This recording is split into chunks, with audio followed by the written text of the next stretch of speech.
Que história é essa que as bananas vão sumir do nosso planeta e o que isso tem a ver com evolução?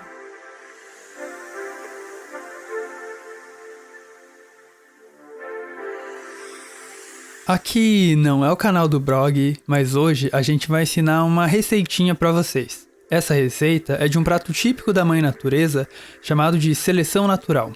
A primeira pessoa que descobriu essa receita secreta foi Charles Darwin.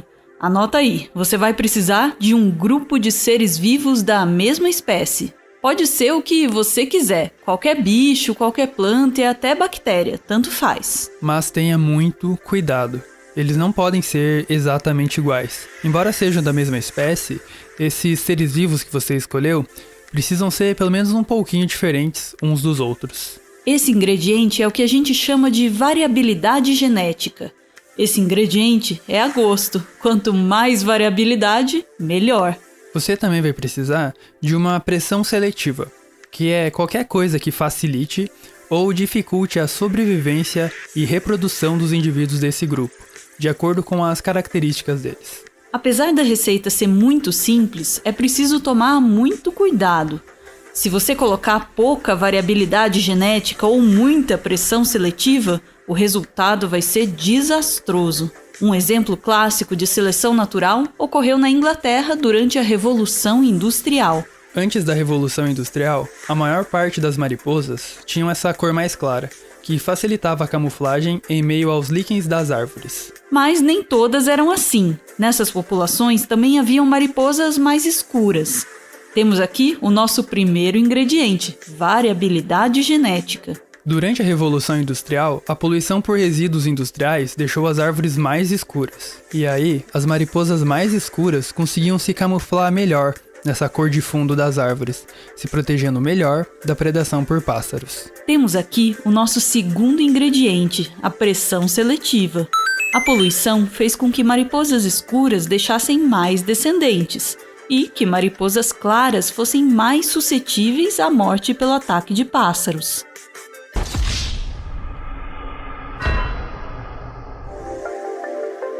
Antes de 1848, a maior parte das mariposas eram claras. Em 1898, só 50 anos depois, 98% das mariposas encontradas ao redor de Manchester eram escuras. Se todas as mariposas fossem iguaizinhas, com a mesma cor, essa população provavelmente seria extinta. Evolução é isso, quando a frequência de uma característica em uma população muda ao longo do tempo. Mas isso só ocorre quando existe variabilidade genética. Nessa receita, se você não tiver variabilidade genética suficiente, o resultado é a extinção. O tempo de preparo dessa receita varia bastante. Se você deixar a seleção natural agindo na natureza por algumas décadas, você pode observar pequenas alterações, como a mudança de cor de alguns indivíduos. Agora, se você tiver variabilidade genética o suficiente e deixar esse processo agindo por milhões e milhões de anos, o resultado dessa receita pode ser uma espécie capaz de brincar com a própria receita que a criou. Nossa espécie interfere no processo de evolução há pelo menos 12 mil anos. Nesse processo, chamado de seleção artificial, a gente aqui escolhe que tipo de indivíduo é que vai se reproduzir. Como resultado, a gente tem a domesticação de várias plantas e animais. O processo de domesticação surgiu de maneira independente em pelo menos 9 áreas diferentes ao redor do mundo.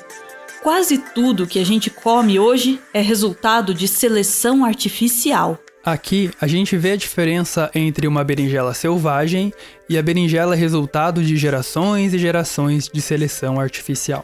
A cenoura selvagem também é muito diferente da cenoura que a gente está acostumado a comprar na feira. E aqui, a gente vê a diferença entre um tipo de laranja selvagem e um tipo de laranja um pouco mais atual. Bom, como você pode ver, a seleção artificial nem sempre dá bons resultados.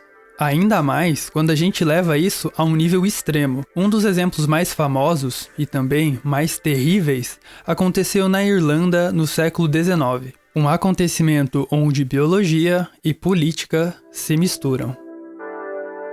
Em 1801 foi concluído o Ato de União, que fundiu o Reino da Grã-Bretanha e o Reino da Irlanda. Naquela época, a Grã-Bretanha estava vivendo o auge da Revolução Industrial e era a maior potência mundial. E aí, nessa história toda, quem se deu mal foram os irlandeses. A partir dessa união, os irlandeses católicos acabaram ficando sob o domínio dos britânicos anglicanos. Os irlandeses católicos, além de serem proibidos de votar ou se candidatar a cargos políticos, também não tinham acesso à educação, não podiam exercer profissões nem comprar terras. Os irlandeses, coitados, sequer podiam caçar ou pescar o próprio alimento. Sobrava para os pobres irlandeses alugar um pedacinho de terra e tentar plantar a própria comida. Os britânicos, muito amigáveis, levaram para a Irlanda um alimento nutritivo originado nos Andes, fácil de plantar e que era mais produtivo que outros alimentos: a batata. A batata acabou se tornando a principal fonte de alimento de todos os irlandeses. Na verdade, a batata era a única fonte de alimento de mais da metade dos irlandeses, já que eles eram proibidos de trabalhar e só tinham aquilo para plantar e comer. O problema é que as batatas plantadas eram originadas de uma única variedade, ou seja, eram clones, geneticamente todas iguais. Seria muito triste se todas as batatas ficassem doentes ao mesmo tempo. E foi exatamente isso que aconteceu. Uma doença conhecida como requeima, provocada por um homiceto, um organismo parecido com um fungo, chegou na Irlanda nos anos de 1840 e acabou com as batatas. Como a batata era a principal fonte de alimento dos irlandeses, isso foi uma catástrofe. 3,5 milhões de irlandeses morreram de fome entre 1845 e 1852. Outros milhões migraram para outros países. Esse evento ficou conhecido como a Grande Fome da Irlanda.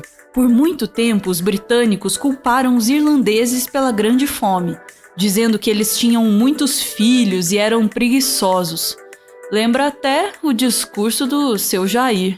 E eu, por exemplo, tenho na minha cabeça que uma das grandes causas da fome, da miséria e da violência é o crescimento populacional exagerado do nosso país. Só que as pessoas que têm mais cultura têm menos filhos. Eu sou uma exceção à regra, tenho 5. Tá certo? Mas como regra é isso. A Grande Fome da Irlanda não foi um simples desastre natural causado pelo crescimento populacional. Foi um produto de causas políticas e sociais aliado ao desconhecimento de uma premissa básica na biologia.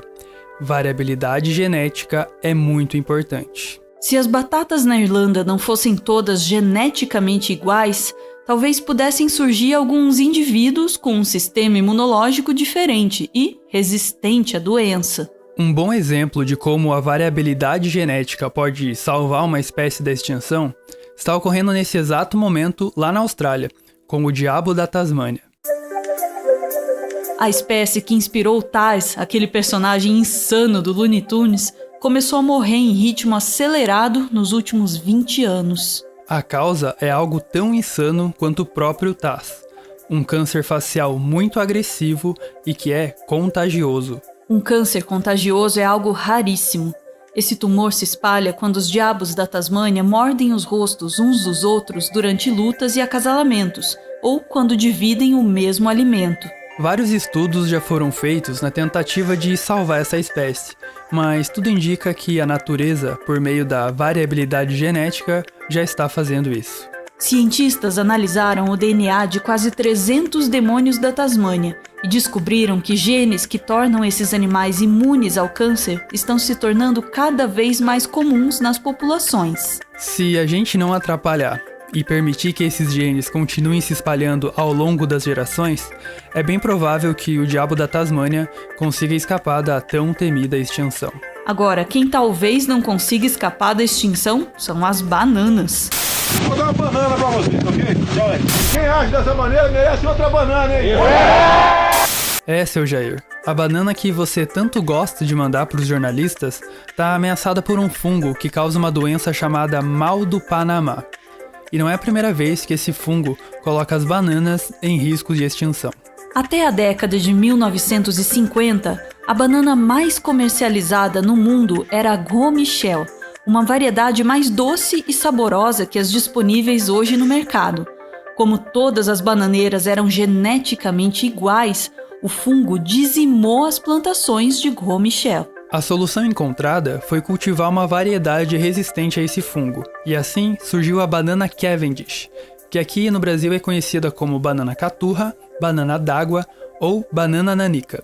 Mas a evolução é uma fantástica corrida sem linha de chegada. Existe uma hipótese na biologia chamada hipótese da rainha vermelha, que é inspirada em um trecho do livro Alice no País das Maravilhas, em que a rainha vermelha diz: "É preciso correr o máximo possível para permanecermos no mesmo lugar." As populações do fungo também continuaram evoluindo, e na década de 70 foi descoberta na Ásia uma nova variedade desse mesmo fungo capaz de infectar a banana caturra. Nós corremos o máximo possível com as bananas, mas permanecemos no mesmo lugar. A doença também já foi detectada na África e na Oceania. No ano passado, essa nova variedade do fungo chegou aqui na América Latina, responsável por 75% da produção mundial de bananas. Ainda não existe nenhuma alternativa de banana resistente ao fungo, até porque as outras variedades de banana, como a banana prata, também são infectadas por esse fungo. Alguns cientistas depositam toda a esperança em uma banana selvagem encontrada em Madagascar, que parece ser resistente não só à doença, mas também resistente à seca. O problema é que essa banana selvagem também corre sério risco de extinção. Existem apenas 5 bananeiras que podem deixar de existir a qualquer momento pelo desmatamento e incêndios que ocorrem em Madagascar. Engenheiros genéticos procuram outras alternativas, tentando inserir genes que tornem a banana caturra resistente ao fungo. Na Austrália, uma plantação de bananas transgênicas se manteve livre da doença, mas deve demorar um tempo para que esse tipo de tecnologia chegue até grandes produtores de bananas, principalmente nos países mais pobres. Para piorar, o aquecimento global pode acelerar a disseminação da doença, porque o aumento da temperatura favorece a reprodução desse fungo. Os maiores produtores de banana são países pobres, como Equador, Filipinas, Guatemala, Colômbia e Costa Rica. Nesses países, a banana não oferece somente uma segurança econômica, mas também uma segurança alimentar. Em países africanos como Uganda e Congo, as bananas representam 35% da ingestão de nutrientes de boa parte da população. Compreender princípios básicos da teoria da evolução, como a importância da variabilidade genética, pode impedir que eventos como a Grande Fome da Irlanda ocorram novamente e garantir que nossos filhos e netos possam saborear essa fruta tão deliciosa e nutritiva.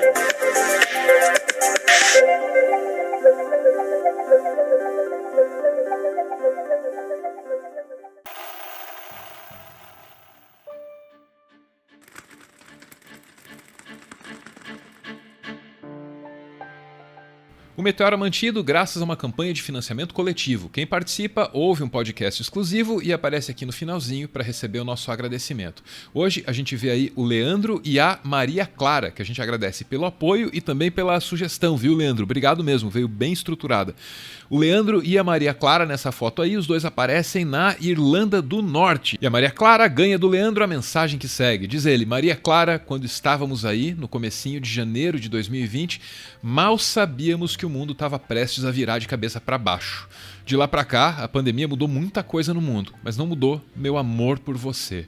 Esses meses não têm sido fáceis para ninguém, mas certamente estão muito melhores para mim, porque eu tenho você ao meu lado. Te amo. Beijo, gente. Valeu!